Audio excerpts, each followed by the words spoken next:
সনাতন ভট্টর শ্রী জীব গোপাল ভট্ট দাসর এই চরণ বন্ধন রাজা হইতে বিজনাশ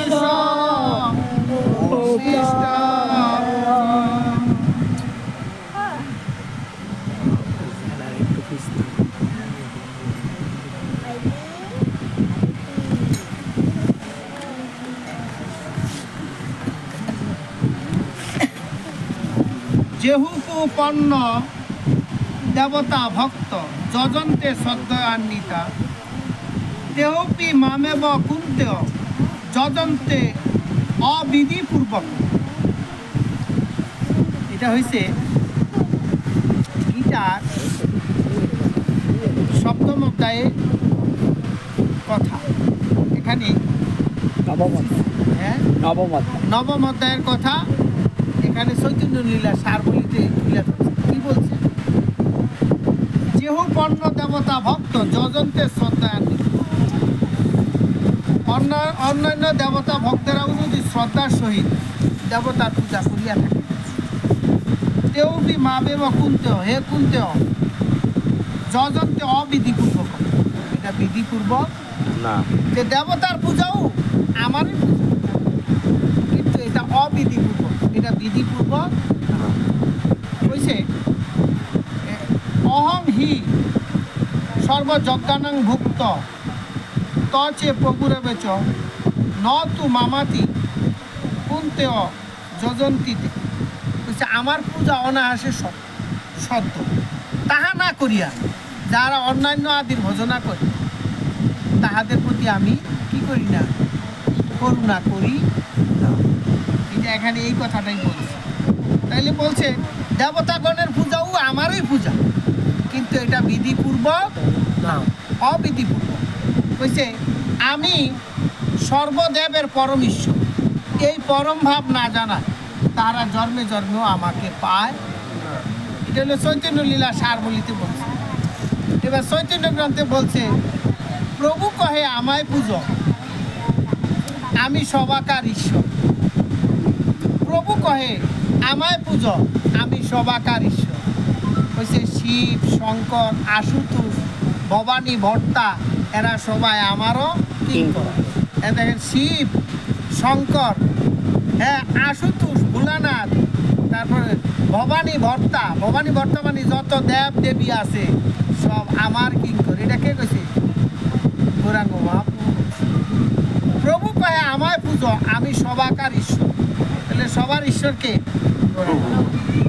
আজকের এই আলোচনার মধ্যে আসছে কালী সাধক হলেন বিষ্ণু ভক্ত। কালী সাধনা করছে কিন্তু করে প্রভুর ভক্ত হয়ে গেছে। কুরুক্ষেত্রে রণাঙ্গনে কৃষ্ণ ভগবান অর্জুনকে করিলেন উপদেশ দান। কি কইছে? কুরুক্ষেত্রে রণাঙ্গনে, কুরুক্ষেত্রে রণের মধ্যে যাইয়া যখন অর্জুন কইল যে আর যুদ্ধ করতো, তখনই ভগবান শ্রীকৃষ্ণ অর্জুনকে উপদেশ দিলেন কি কি কর্ম করতে হইব, কোন কর্ম করা যাবে না, কোনটা করলে ভালো হইব, কোনটা করতে। সকাম কর্মের কথা বলছে, নিষ্কাম কর্মের কথা বলছে, তারপরে হ্যাঁ সাত্বিক, রাজসিক, তামসিক কর্মের কথা বলছে। হ্যাঁ, এরপরে দানের মধ্যে সাত্বিক দান, তামসিক দান, রাজসিক দানের কথা বলছে। আহারের মধ্যে উত্তম আহার, অধম আহার, সাত্বিক, রাজসিক, তামসিক এই আহারের কথা বলছে। দেবতা ভজনের কথা বলছে। সব কর্ম, কর্তব্য কর্ম কীভাবে নিরূপণ করা যায়, যুদ্ধক্ষেত্রে উপস্থিত হয়ে কর্ম না করলে যে পাপ হয়, এই কথা বলছে। এখানে কি উপদেশ দিছে? শ্রদ্ধাযুক্ত হয়ে বজে অন্ন দেবে যারা, অবিধিক পূর্বক ভজে আমাকে তারা। দেখছেন কি কইছে? শ্রদ্ধাযুক্ত হয়ে ভজে অন্ন দেবে যারা, অবিধিপূর্বক ভজে আমাকেই তারা। প্রভুরের ভজন করে যজ্ঞভুক্ত ফলদাতা আমি নিশ্চয়, সর্বযজ্ঞের ভোক্তা ও ফলদাতা। যে যত যজ্ঞই করো আমারে ছাড়া কেউ ফল দিতে পারে না। আবার চৈতন্য চরিতামিতে কি কইছে, সর্বযজ্ঞের ভুক্ষ ও ফলদাতা যে প্রভু, এটা চৈতন্য চরিতামিতের দ্বিতীয় পরিচ্ছেদে, অন্তলীলা দ্বিতীয় পরিচ্ছেদে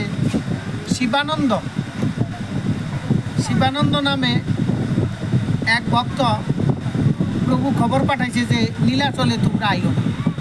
এইবার পৌষ মাসে তোমরা যে অনুষ্ঠানটা দিবা, এই অনুষ্ঠানের সময় আমি স্বয়ং আইসা তোমরা দর্শন করব। গৌরাঙ্গ মহাপ্রভু যে নীলাচলে চলে গেলেন, তো সব ভক্তেরা প্রতি বছরই নীলাচলে যায় গৌরাঙ্গ মহাপ্রভুকে দর্শন করে যে এই বছর প্রভু